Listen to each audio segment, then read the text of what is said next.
महाराष्ट्र का सियासी घमासान थमने का नाम नहीं ले रहा है। अभी अजीत पवार को डिप्टी सीएम बने थोड़ा ही समय बीता कि एकनाथ शिंदे को इनसिक्योरिटी फील होने लगी है। बता दें कि आज एकनाथ शिंदे ने ऐसा ऐलान किया जिससे इतना तो साफ हो गया है कि बीजेपी और एकनाथ शिंदे के बीच सब कुछ ठीक नहीं चल रहा है। तो क्या एकनाथ शिंदे की छुट्टी होने वाली है? सबसे बड़ा सवाल तो यही है, क्योंकि अगर सब कुछ ठीक चल रहा है महाराष्ट्र में, तो इतना बड़ा सियासी ड्रामा करने का आखिर मतलब क्या बनता है? वैसे एकनाथ शिंदे के ऐलान ने बीजेपी में बेचैनी भी पैदा कर दी है। एकनाथ शिंदे की तरफ से एक ऐसा ऐलान किया गया है जिससे भारतीय जनता पार्टी तो टेंशन में है ही, उसके साथ एनसीपी भी टेंशन में आ गई है, अजीत पवार भी टेंशन में आ गए हैं।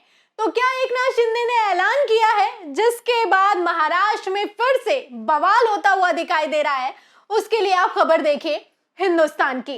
देखिए, इसमें लिखा है कि अब एकनाथ शिंदे क्यों कर रहे शक्ति प्रदर्शन, सारे सांसद और विधायक बुलाए शिवाजी पार्क में जमावड़ा। तो शक्ति प्रदर्शन करने का ऐलान किया है।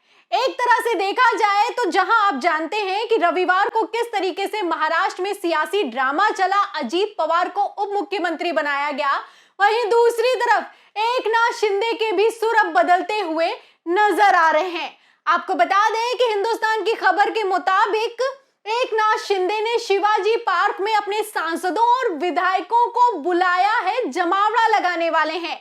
इसी के साथ वो बैठक भी कर रहे हैं। अब ये शक्ति प्रदर्शन की टाइमिंग को लेकर बड़े सवाल खड़े हो रहे हैं, क्योंकि रविवार को कैसे खेला हुआ आप जानते हैं। अब सोमवार को एकनाथ शिंदे शक्ति प्रदर्शन जैसा कुछ ऐलान करेंगे तो बवाल मचना लाजमी है। वैसे आपको बता दें कि जब से महाराष्ट्र में अजीत पवार भारतीय जनता पार्टी के साथ आए हैं, तब से इतना तो साफ हो गया है कि बीजेपी एकनाथ शिंदे के बिना भी मजबूत दिखाई दे रही है।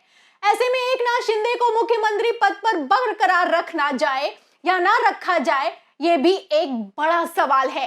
वैसे आपको बता दें कि एकनाथ शिंदे पहले ही इस बात का विरोध कर चुके हैं कि अगर एनसीपी ने बीजेपी के साथ मिलकर सरकार बनाई तो वो इस बात से सहमत नहीं है। फिलहाल अब एनसीपी आ गई है तो सहमत भी होना पड़ रहा है और सहमति के बयान भी देने पड़ रहे हैं, क्योंकि एकनाथ शिंदे के पास अब कोई रास्ता नहीं बचा है। वो उद्धव ठाकरे के पास तो वापस जा नहीं सकते हैं, और अगर बीजेपी से खटपट हुई तो मुख्यमंत्री पद की कुर्सी भी चली जाएगी।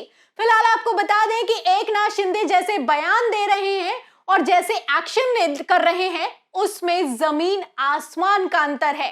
ऐसे में जो कयास लगाए जा रहे हैं वो सच होने वाला है, इसको लेकर बड़े सवाल खड़े हो रहे हैं।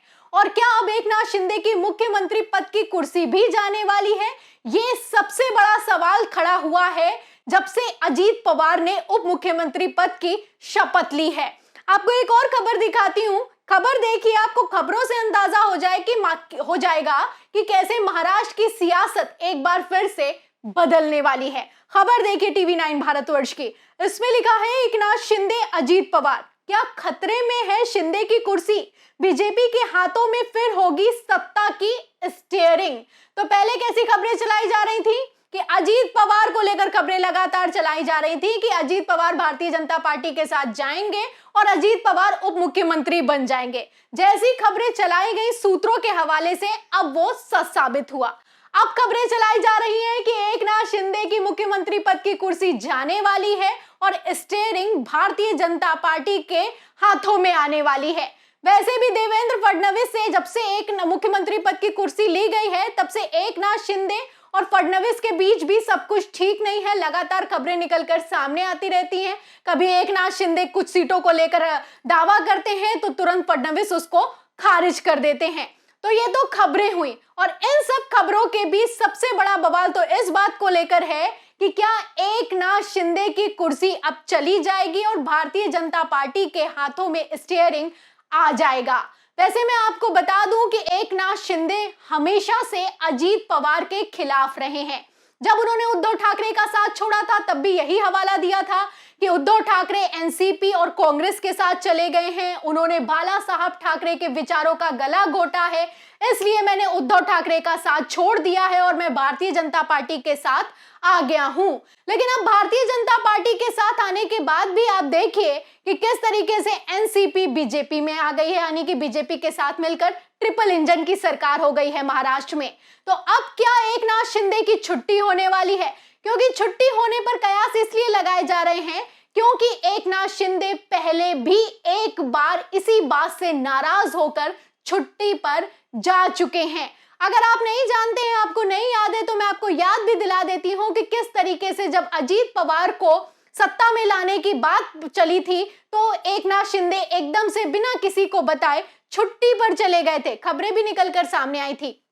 खबर देखिए नव भारत टाइम्स की, इसमें लिखा है कि छुट्टी पर जाने की वजह क्या।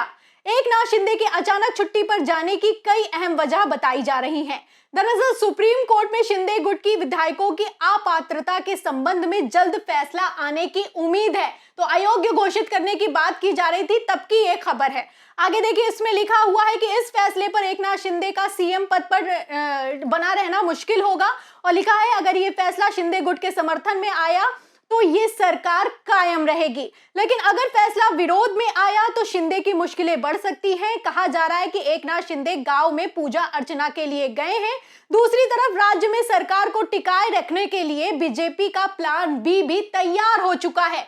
सबसे बड़ी बात यहां पर यह थी कि एकनाथ शिंदे की जब अयोग्यता घोषित होने वाली थी तो भारतीय जनता पार्टी ने अपना प्लान भी पहले ही तैयार कर लिया था। यह खबर अप्रैल महीने की है।